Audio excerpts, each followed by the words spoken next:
Yeah, I'm fine. But I don't know whether I want to spoil the mood after that. I'm trying to move by myself. I was looking at the baseball picture and I thought it was proof of my integrity.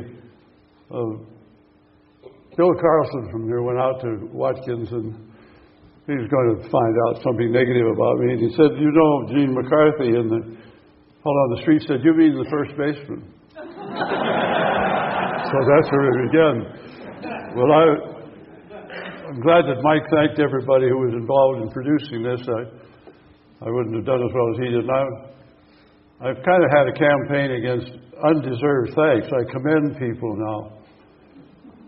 I figure that most people are being thanked for having done what they were supposed to do anyway. And especially they get medals now for doing what they should have done. It's a big time for medals and trophies. And I developed this, especially since football coaches are thanked for being coaches and mothers and fathers for being mothers and fathers. And so it runs on. Talking about the Last Supper, I said, you know, if they'd done that practice then, they never would have got the message. They've been so busy thanking everybody, the cooks and the waitresses, and Matthew and Mark, the press guys, they said, you're good press people. And the advanced men would have to be thanked for what they did on Palm Sunday.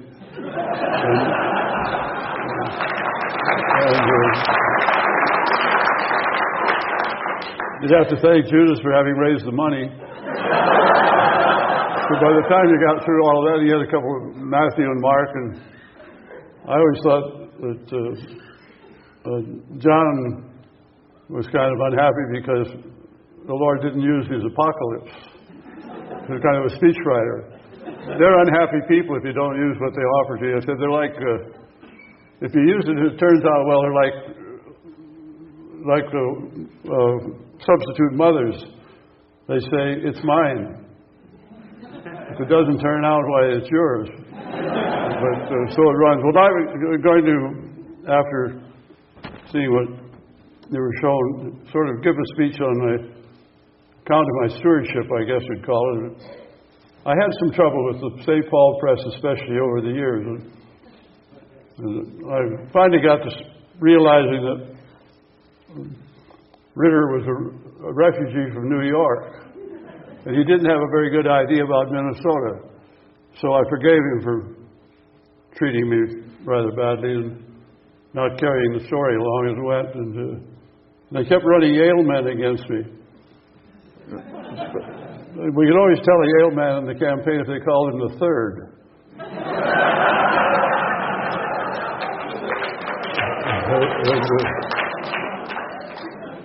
The terrible people in St. Paul would always call them 111s.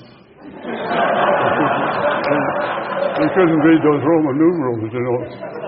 And so I was a little prejudiced against Bush and Bush because of their Yale background. As far as I could count in St. Paul, then they probably have number 4s now. I don't know how it goes. But in any case, I looked on the Senate from an academic point of view before going to it, and from the House's point of view of the House of Representatives, and noted that there are really 3 general areas of responsibility. One is the legislative one, which is comparable to that of the House of Representatives, and it was easy representing St. Paul and Minnesota in the legislature. So the issues were commonly accepted. You didn't have a problem at home accepting with the press. And you could go along on that at a pretty good pace. The only difficulty I had was, I think it was the St. Paul paper, was they didn't like my attendance record because I wouldn't go to vote on the issue of whether the bones of Smokey the Bear should be moved from Washington Zoo to Arizona. Some people wanted to move him back to the edge of the woods. And I didn't think people in Minnesota cared much what happened to the bones of Smokey the Bear. There was a good, fair choice given to it. And we had to vote one time on changing a colon to a period at the end of a bill. It was a tax bill. And they advocated the change that a colon indicates there may be more taxes. The period, it's the end. So we voted against ending taxes in that vote, but in any case, we did make a good record, a legislative record, not just that I was there, but the years from 45 to 70, counting the House and Senate, were probably legislatively the most productive years, and I think probably in the history of the country. We passed the civil rights legislation, for example, which was ending the Civil War. It hadn't been done for 100 years. We passed Medicare and Medicaid. We extended Social Security. We did a whole lot of things. We financed the Marshall Plan and the United Nations, and it was a good record. And it sort of passed. We didn't realize how good it was until we look back on it now. And it was supplemental to the Senate was to the House. The second area of responsibility is a little more pointed, I guess. That's the obligation of the Senate to influence the policies of the executive branch, especially of the President, and especially on the issue of war. So that when I challenged the war in Vietnam, I said, this is nothing personal. It's a constitutional obligation for the Senate to examine and ride herd on the executive. But if the whole Senate doesn't act, why, it doesn't excuse one senator from doing something about it. And it's sort of hiding yourself behind the institution, but it was true. And we did good work in the Senate in that period. We straightened out the courts pretty well. They're sort of out of order now, but it lasted for 20 years. And we rejected a few nominees for the Supreme Court who didn't deserve to go there. And 2 or 3 of us voted against Admiral Moore as Chief of Staff, and we thought he was suffering under the illusion. He said that only Christians made good fighters.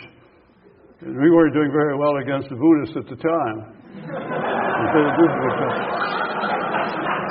was kind of a warped idea that we didn't think ought to be put in. He was appointed, but he was not a great success. But there's a third area of responsibility which really involves your whole state and your constituency. There are big issues that transcend the legislature and the executive branch of the government and affect the whole society. And in my time in the Senate, there's 3 of them, really. Two of them past and 1 present. But there are issues on which you feel you have to speak for your people and for your state on the national scene. And the first one was the one of anti-communism and Joe McCarthy, the whole program of suspicion. And it was the responsibility of senators, I thought, to stand up. I debated Joe McCarthy, and people called me and said, don't do it. Well, I said, I don't know. I think I know Irishmen like him. You can handle them all right if you play it carefully. But we were pretty open in Minnesota on the question of the communists. We weren't really afraid of them. When I was first in Congress, they had 2 booths at the State Fair, one for the Trotskyites and one for the Stalinists. And I was there with my youngest, well, she wasn't the youngest daughter. I guess she was the youngest daughter then.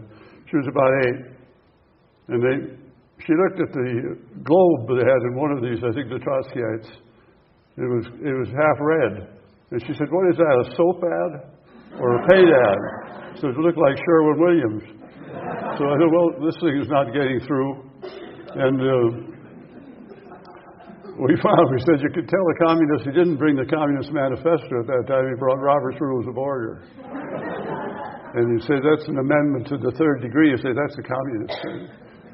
And it was about where they were, just obstructionists at the time.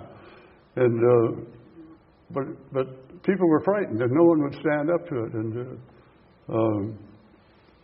well, I don't want to overdo it, but some of the issues and the reaction to them were pretty ridiculous. The anti-communists were hard-pressed when Reagan, this was late in this thing, they were still vital. Reagan was finished, withdrew the embargo on grain sales to to China. And the anti-communists were hard pressed because the communists are going to pay with gold. So they had to pit their love for gold against their anti-communism. And they came down on the side of gold. But they protested, one of them did, and stood up saying, we can sell them wheat, but we can't sell them any butter. So if you're going to have bread made from American bread, you can't have butter for it. That was kind of the last end of the anti-communism. In Joe McCarthy's book, Who Promoted Perez? Perez was a dentist in the Army, and he was Jewish, and they thought they had a real case, at least three prejudices: anti-communism, anti-dentist, and anti-Jewish. But it failed. He said, this opposition stuff is over. If you can't get a Jewish dentist who you call it a communist and nobody cares about it, I think he was a paradontist. But it got to be ludicrous, but it had to be taken seriously. The second was the war in Vietnam, which is pretty well taken care of by the film. It was, I was reflecting on Kerry's confession and Robert McNamara saying we didn't really believe in the war, we just went along. I was giving the first speech in New Hampshire, and we talked about vindication. I had kind of advanced vindication. A young soldier came up and gave me, this was January of 1968. I thought it was a book. It was wrapped up, small book. When I got to the hotel or motel, I opened it, and it was a case with his Medal of Valor. And he said, I don't want this. He said, and he had a note in it saying, I'm ashamed of what we're doing in Vietnam. So 30 years later, you have Kerry saying the same thing. His reaction, what he had to do as an officer in the Army. And I suppose there's thousands of soldiers who had the same thing happen to them. And it was, the pressure to be patriotic is so good and so strong in America that I think you have to be very careful about inciting any war, because the patriotic protection is such that you won't be properly criticized. And that was certainly true of Vietnam. And again, it was an obligation, I thought, to challenge. I had a certain advantage with Lyndon. I understood his language, and I knew more about cows than he did, which was a big help. And he used that Texas talk about cut and run, and we're up to the lick log, and a lot of good cattle handling language. The one thing about him, he only knew how to handle cows. He didn't know how to handle pigs. And there's a fundamental difference. You start cows slowly, you sing to them. Say, we're not going anyplace, just get along, little dogies. And you pick up the pace until you have a stampede when you get them where you want them. With pigs, you have to panic a pig to get them started. You can't start a pig slowly. It doesn't work. We used to say that most of the issues treated by the Senate were pig issues. You had to panic the Senate. The House of Representatives, you could use a cow issue. Sting them a little bit until it was too late for them to stop. And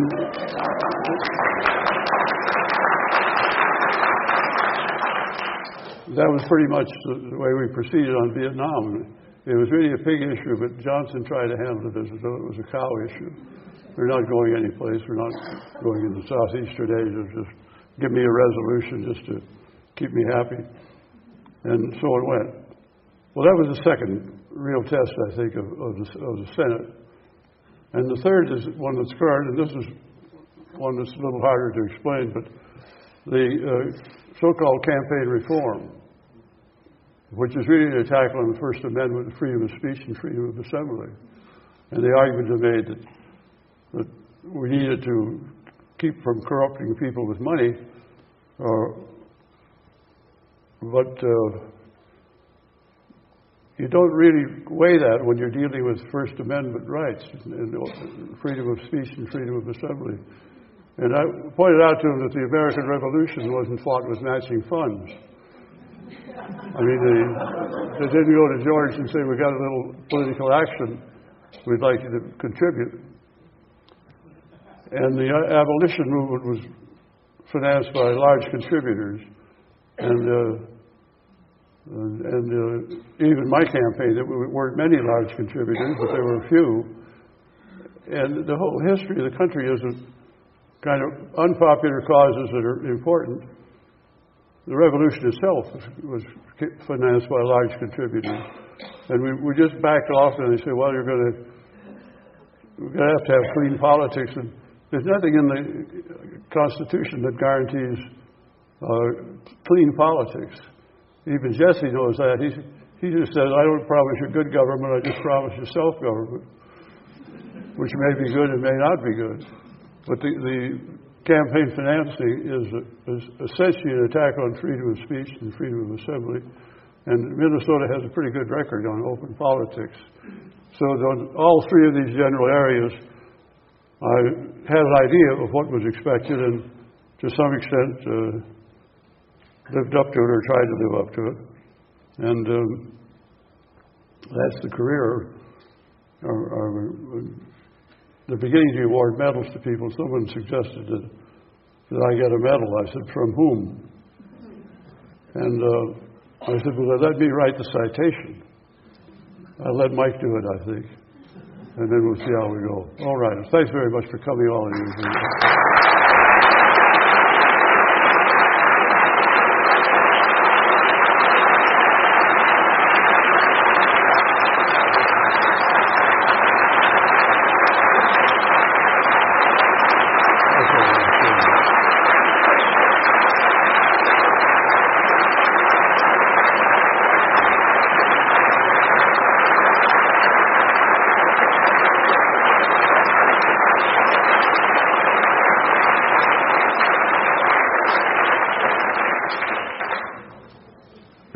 Mike, are you going to take the questions, or? I'm going to take some questions. Well, I can hear. You just work from where they are. If anybody wants to leave, we used to say in the Senate, you're lucky if there's anybody there when you start a speech. You don't expect anyone to be there when you finish. Senator McCarth, thank you for coming here tonight. Going back to Vietnam and people, military-industrial complex. Today we have missile defense and an administration wanting to missile treaty. I was wondering, how do you get people who live by the gun, talk about the military, to put down the gun? Sorry. Question was, did you get it, Mike? Mike? Can you hear me, Senator McCarthy? Try it again, yeah. How do you get the gun? I'm talking about the military to put down the gun. Well, I don't know. I felt sorry for them while it was going on. I read what happened to the French in Vietnam and in Algeria, and there the French officers practically revolted. In the case of our military, the principle of rebuttal of opposition came from the soldiers themselves, which is a strange commentary on the military. And McNamara was interesting when he wrote his book. He said he didn't believe in the war after 1966. But the book said, despite that, why he gave his name to supporting the war. And it was pretty much as though he'd rather be known as someone who acted, I said, dishonestly rather than one who made a bad judgment. In other words, he said, I knew the war wasn't any good, but that was not a mistake of judgment, but I didn't say it wasn't, which is a strange kind of vindication, if you call it that. And I'd been a little suspicious of him all along when he became Secretary of Defense for the automobile industry. Because at that time, the automobile industry didn't believe it could make any mistakes. And they said McNamara never made any small mistakes. And he took kind of a deep bow. But I'll cite just one example that just kind of was built into this whole thing. He testified in June of '66, I think it was June, that if we bombed North Vietnam, they'd be able to infiltrate and supply up to 4,500 a month. And we'd wear them out. 6 months later, the report was that they were infiltrating 7,000. He was asked to explain the difference. He said, "What difference?" And whoever was questioning, he said, "Well, 4,500 and 7,000. That's a mistake of almost 50% or 100%, however you figure." And he said the number they could infiltrate has always been more than 4,500. But it's less than X. And he said, X is a determinable number. We haven't determined it yet. And you say he's going back to the Pentagon and run this war with the margin of error between 4,500 and infinity minus 1, which is an ultimate number. And he thought in those terms, I guess. Well, I shouldn't belabor you with him, but Senator Morse said to him one day, "How many tanks are there in Latin America?" He said, 974. He didn't look it up or anything. And then, without another question, he said, and that's 60% as many tanks as a single country Bulgaria has. And I had resolved never to ask him any questions after the X semester. This would set me off, and I said that I was interested in the 974. He said, "That's right." I said, "Why did you tell us it was 60% of the number in Bulgaria?" He said, "Well, because it is." And it wasn't a high moment in my career, but I said, "Why Bulgaria? Do you, in your game, do you count tanks relative to those in Bulgaria? Is there a Bulgarian absolute?" He said, "If there were, I'd tell you about it." And that was kind of the way they were running that war. And you got to say, look, somebody is strange about this whole thing. And McNamara was the strangest one. Yes?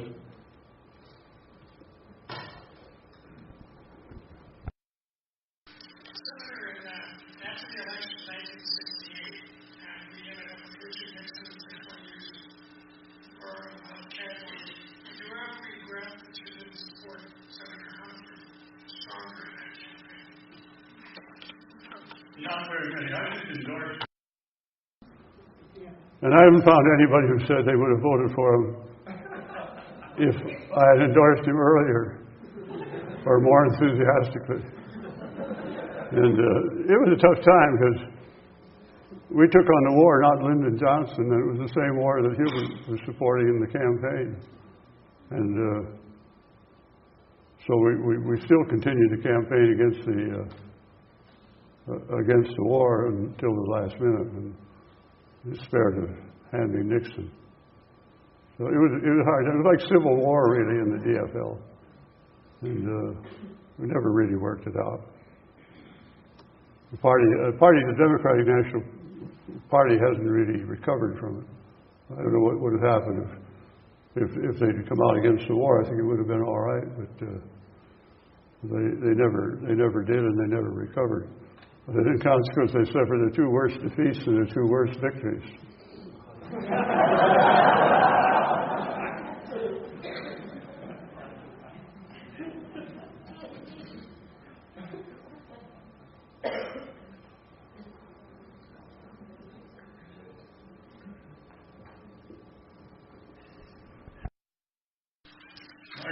Senator, we elected a wrestler in this state who is a member of a third party, and I think he got elected because he is a member of the third party. My question is, I think America hungers for a third party because they're tired of the choices they have, and it makes no difference. How can a third party happen, and should it? Well, it's pretty hard. organize a third party now under the federal election law to strike illegal ideas. At a time when they're not performing very well, John Adams said the worst thing he could foresee was politics controlled by two political parties under our Constitution. That it was not designed for that kind of politics, and I think he thought there were going to be extremes. They'd be very different.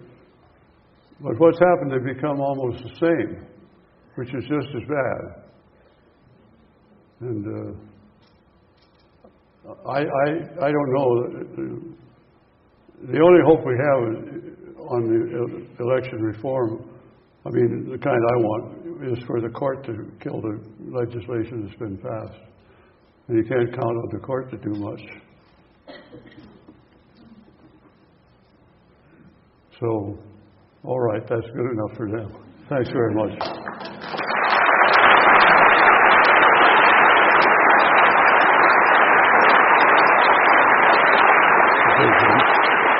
Good to have a friendly relative here. Oh, there we go. Yeah, okay.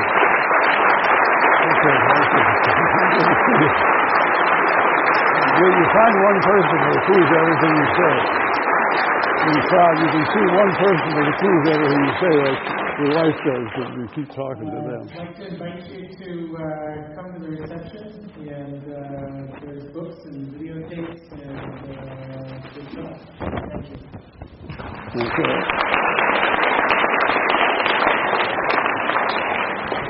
Okay, Mike.